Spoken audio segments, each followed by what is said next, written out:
Gilios pėdos. Tai gal šernas ant kupros nešė šernę, jau va tokias gilios pasidarė tas pėdas. Karočią, 5 metrų aukštį. Išsikraustė į kitą mišką.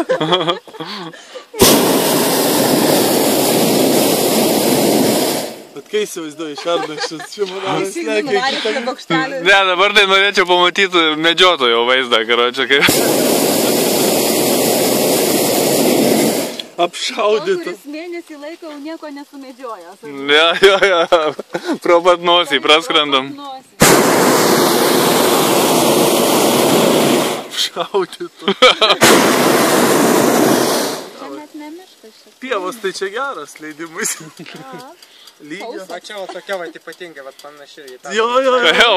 Balytė. Čia ir taikėma, ne? Čia šiaip rimtesnė negu tad. O mes spėsim pakilti?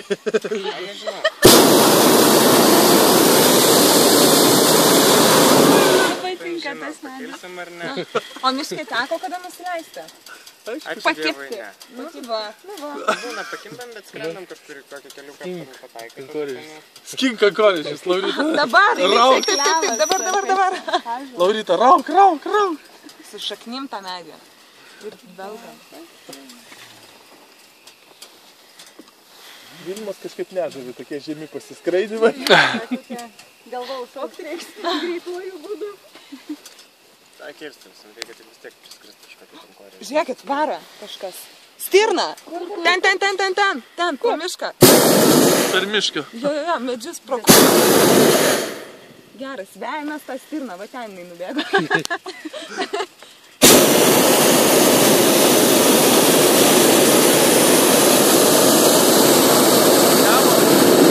Pataku čia, pala, tyliai.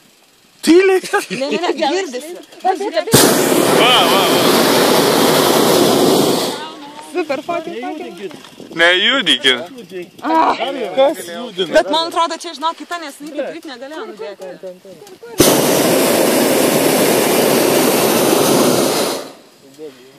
Reikia stebėt krūmus. Bet gražuolė tokia. Patikrinkit.